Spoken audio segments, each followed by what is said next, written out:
Imagine a dinner party where the host serves only one dish, and everyone has to eat it, no exceptions. That's the problem with the Eurozone, a currency that must feed vastly different economies, from booming Germany to struggling Greece. Greece's economy is in free fall, a quarter of its people out of work, drowning in debt. Normally, a country in this mess would print more money, making its currency cheaper and its exports irresistible. But Greece can't do that, tied to the euro, a currency shared with 19 other nations. The euro that's too cheap for Germany is way too expensive for Greece, strangling its recovery. Greece is small, poor, and isolated. The only vegetarian at a barbecue where meat is the only option. And in the world of currencies, there are no side dishes, no backup plan for mismatched economies. We can second guess Greece's decisions, the bank's decisions, but the real mistake was the menu itself. The euro was born from politics, symbol of peace, not economics. Europe wanted unity, but they forgot to check if the numbers added up. Greece joined the euro in 2001, and at first it was a party. Suddenly, everyone wanted to lend Greece money. Lots of it. Cheap credit flowed like wine, but the hangover was coming. Greece's economy was still weak, a paper tiger dressed in borrowed gold. To make the euro work, you'd need a United States of Europe with rich states constantly bailing out poor ones. In the US, poor states like Kentucky get money from rich states like California through welfare, Social Security, Medicare. Americans may grumble, but they accept it because it's all one country. Europeans don't feel that way. Germans don't want their tax dollars feeding Greeks. They'll help their own, but not the neighbors, even if they share a currency. So Europe is stuck halfway integrated enough to fail, but not enough to succeed. The dinner party is a disaster, and the only dish is a currency that no one can agree on. Greece's debt crisis wasn't just about bad loans, it was about a flawed design. When you force different economies to share one currency, something has to give. And what gave was Greece's economy, its people, and its future. The euro was a gamble, and the house always wins, but the players lose. Germany thrives, Greece starves. Same currency, different worlds. A lesson?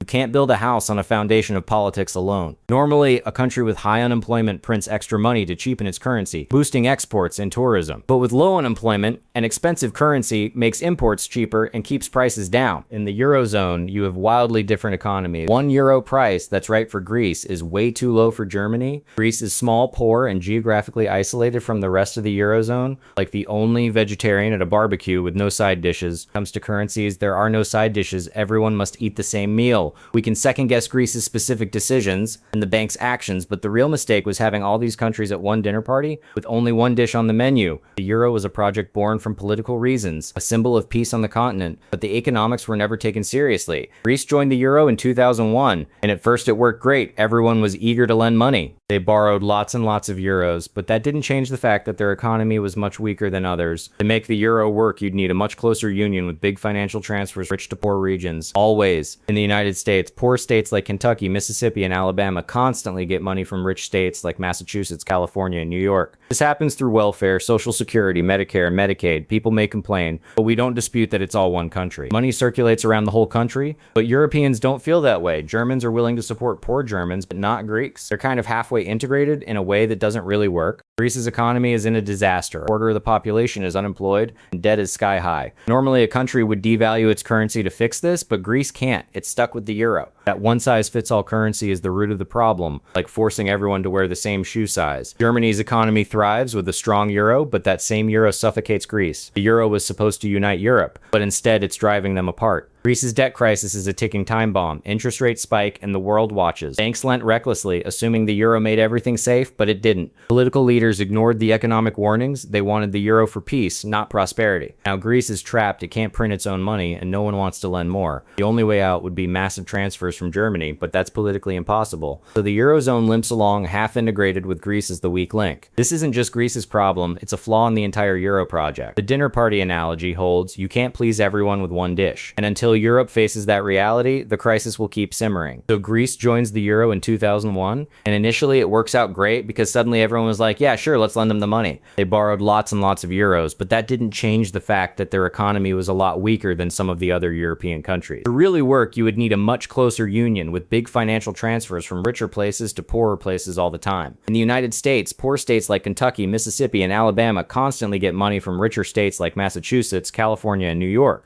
This happens through the welfare system, Social Security, Medicare, and Medicaid, constant circulation of money. People may complain about this or that program, but we don't dispute the idea that it's all one country, so money's going to circulate around. Europeans, they just don't feel that way. Germans are willing to support poor German people, but they don't want to support Greek people with their tax dollars. So they're kind of like halfway integrated in a way that doesn't really work. The euro was a grand political dream, a symbol of unity and peace, but the economics were an afterthought, a recipe for disaster. Greece joined the euro in 2001, and for a moment, it was a party. Money flowed like wine. Suddenly, everyone wanted to lend to Greece. Investors saw a golden ticket, not a ticking time bomb. But Greece's economy was a house of cards, weak, fragile, and propped up by borrowed cash. The eurozone needed a much tighter union. Massive transfers from rich to poor, like in the United States. In America, poor states like Mississippi get constant support from rich ones like California. It's all one country. But in Europe, Germans don't want to support Greeks. Their tax dollars stay at home. Europe is half integrated, a currency union without a fiscal union, a recipe for endless crisis. Greece is like the only vegetarian at a barbecue, except there are no side dishes, no alternatives. When unemployment is high, a country needs a cheaper currency. Greece can't print its own money. Germany has low unemployment, so it needs a strong euro. Greece is stuck with that same currency. The euro is a straitjacket for Greece. One size fits none. A quarter of Greece's workforce is unemployed. The economy is in a coma. Normally, a country would devalue its currency to boost exports. Greece can't. Tourism could save Greece, but the euro makes it expensive. Tourists go to Turkey instead. Foreign investors could buy bargains in Greece, but the euro kills the deal. Greece is small, poor, and isolated. It's the weakest link in a fragile chain. The euro was supposed to bring prosperity. Instead, it brought a slow-motion train wreck. We can second-guess Greece's decisions, the bank's mistakes, but the real error was the euro itself. Having all these countries use one currency was a political fantasy, not an economic plan. The euro was a symbol of peace, but peace doesn't pay the bills. Europe's leaders didn't take the economics seriously. They gambled with people's lives. Greece borrowed and borrowed, but the debt never went away. It just grew. The Eurozone is a dinner party with one dish, and Greece is starving. The rich states don't want to feed the poor. That's not how Europe works. Greece is trapped. No currency of its own, no way out. The euro was a mistake, a noble idea, but a fatal flaw. And the crisis continues. A warning for all who ignore the economics. The euro was born from political dreams, not economic realities. A symbol of unity that ignored the fractures beneath. Europe wanted peace above all, but they forgot that money doesn't care about good intentions. Greece joined the euro in 2001,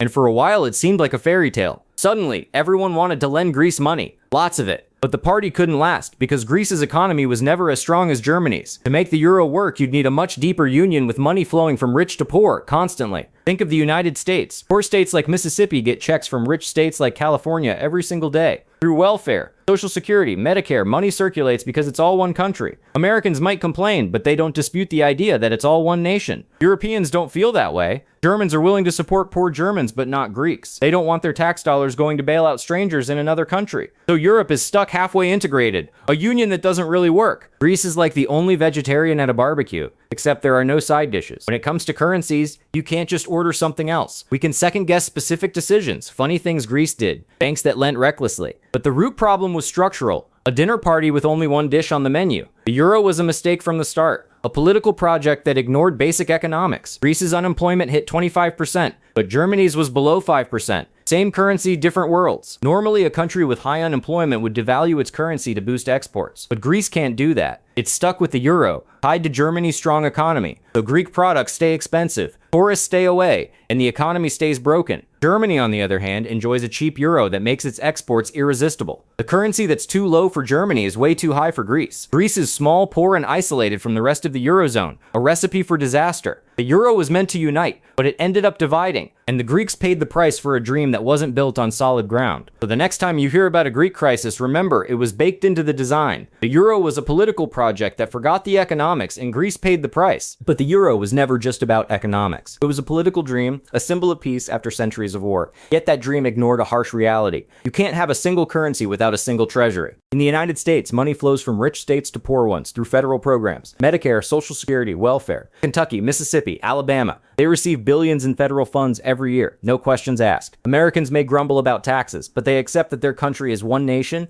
one economy. Europeans don't feel that way. Germans are willing to support poor Germans, but not poor Greeks. The Eurozone was a half-baked union, monetary integration without fiscal solidarity. Greece was the canary in the coal mine, but the whole system was fragile. When the crisis hit, there was no safety net, no federal transfer to catch the falling. Instead, Greece was forced into austerity, cutting pensions, raising taxes, selling off its assets. The result? A quarter of the workforce unemployed, and a generation lost to emigration. And yet the euro survived, because the political cost of breaking up was too high. But the scars remain. The Eurozone is still a dinner party, with one dish on the menu. And the vegetarians, the small, poor, isolated economies, are still hungry. The lesson: Currency unions require trust, sacrifice, and a shared sense of destiny. Without that, you're just pretending to be one country. Greece's tragedy is a warning to every economic union. You can't have the benefits without the bonds. The euro was a beautiful idea, but it was built on a foundation of sand. And when the tide came in, Greece was the first to drown. Yet the experiment continues, because the alternative, a return to national currencies, seems even scarier. So the euro stumbles on, a monument to political will and economic folly. And Greece remains a cautionary tale for anyone who thinks you can skip the hard work of true union. In the end, the euro was never just about money. It was about whether Europe could become one family.